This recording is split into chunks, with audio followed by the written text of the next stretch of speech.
Okay, just for the record, and I leave the bottles down, it's so windy they're blowing around. They've all been 12 flushed. Both those 3 ammonia bottles and that mill bottle have been 12 flushed. So we can then get to work. So I'm going to fill them up now. So I've got absolutely no ammonia smell to them. But I just wanted to make that point clear. And we fill these up.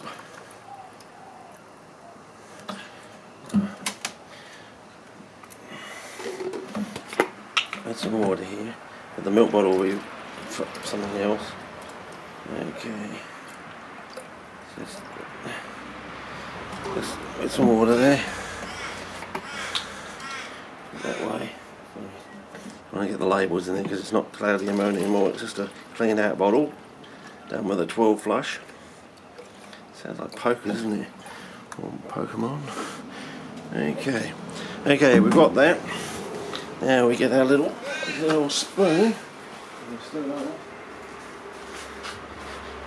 Now the backstory on this is years ago, he's doing play around with the copper and nickel for the serpentine responsive. So we put our copper in there, and it should just be a light blue sort of thing. And we mix it up.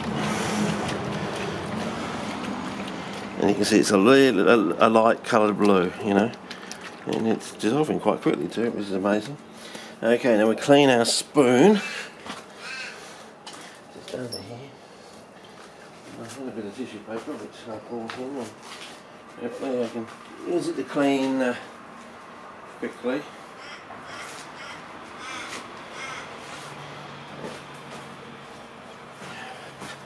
So we washed it, and when you clean our spoon, make sure you got, in theory, got no copper on it. Now we get some nickel sulfate, which is this sort of aqua.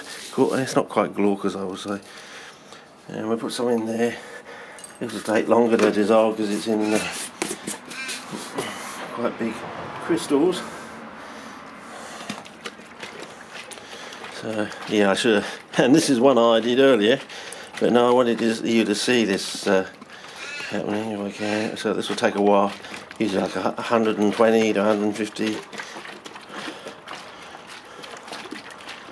Make sure the copper's all, the copper's all fully. And of course, the copper will then try to pull out the hydroxide and the carbonate and things like that over time because it's not stabilised with anything like ammonia or anything like that.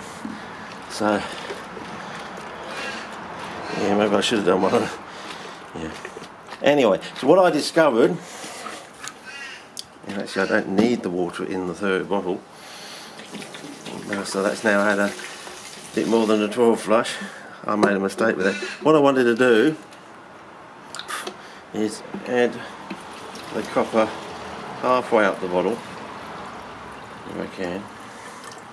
So it's a light blue. I noticed, let me get this thing to dissolve a bit more, that when I mixed the copper with the nickel, I got a very slight colour change that I could just about pick up. And then when things like Joshua Benata, if I put the copper and the nickel together at normal toxic levels and put them on the plant, one, it wasn't so toxic, but also just as and I tried to push it, just as the plant was the cells started to craze, they went this nice sort of turquoisey colour. I thought, well, maybe that's where the glaucous nature comes in somehow. So if we fill this up with there's almost an imperceptible colour change. You can barely pick it out. You'd have to be. You can barely pick. There's a slight colour change when you use equal concentrations like that. And then I can do the same with this one too. I can do it again the other way around, and you'll find there's barely discernible colour change in those. So you think, oh, okay, what's so flash about that? Oh, it gets a little bit different when it comes to ammonia and the concept of, plants take in nitrogen as ammonia as their source, Now we get to the interesting bit. We've got our cloudy ammonia in this. We can have the labels now because it definitely is cloudy ammonia. But I want it this way so you can see the colour. Okay, stage one, exactly the same again. We crack the lid, give it a good shake of course. Crack the lid. This is where it gets interesting, fellas. This is what you've been waiting for. This is, well, first of all, you got the normal, we put that in. And yes, see, we do have to clean the spoon, as you can probably see. I don't know, put my hand on it, you're going to have to clean the spoon, you see. Okay, so we got the lovely colour change we get with the, what's it, hexyl, whatever I think it is. Cuprous ammonium complex. So we get this thing. So this is just with the straight ammonia. If you use really strong ammonia, it goes to a nice violet colour as you fill up all the sites on there basically. Okay, so that's pretty good. Dissolved pretty. We're going to have to wash our spoon, as I was saying. So we'll go and wash our spoon very quickly, and then we'll be back.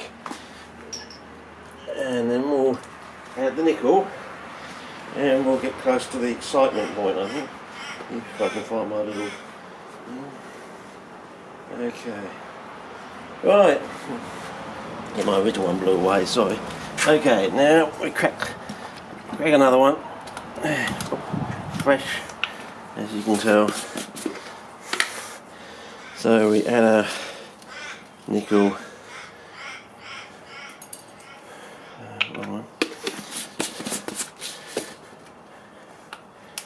Now, hopefully this will dissolve a little bit quicker. But as it dissolves, you'll notice this also goes to a blue, and if we can get it to dissolve, I might actually have to turn the camera off, and it takes a long time. See, that's starting to get a little blue colour, and you can do things like this with molybdenum as well. So whether this is actually due to the nickel, or the nickel has a little bit of molybdenum with it, I don't know. But you can, this is a reagent grade thing, and it tells you. Should tell you on there if there's any contamination and what it is. You know, your high quality AR reagents, that's what they do, that's why you pay the money, because on the side of the bottle it will tell you how pure it is, and it tells you the percentage of all the impurities that they think are relevant, or what they've come across that they think people.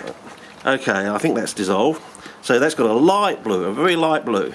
This is where it gets interesting. So we've got a reasonable intense blue and a very light blue of nickel, right? This is where it's going to get interesting. Now we get this 12 flushed milk container. So now it's 2.4 litres and these are a litre each, so I should be able to just pour this in. In like that. Actually, not really good. I'm going to have to give that a bit of a swirl, I reckon. Get all that in there, give it a good shake and do it very quickly and give it a swirl to get it all in there, I think, so it's not.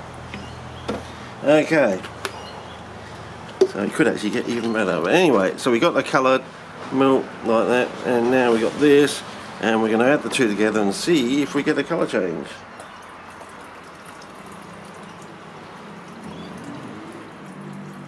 And as we add the nickel,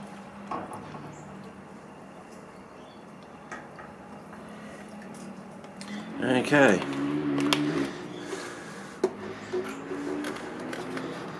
Slowly over time. So we've added light blue to a dark blue, and you'll find over time it will form that complex that was formed. This complex, which we can actually do. I wonder why I had a third bottle. So you can actually now take this and add ammonia to it. You can do it that way around as well. So you got this colour right here. Now the question is, do the plants take up the ammonia attached to a complex so that the plants can, or the microbes around the roots or something, can strip off the toxic copper, use the nickel as if it were copper, and maybe the microorganisms form a copper acetylide, which is a nice red colour. It's a way of keeping the microbes away from the goodies. So you attach the goodies, the nitrogen, to a nice deadly form of stuff that very few organisms can actually can use. So it's a nice stable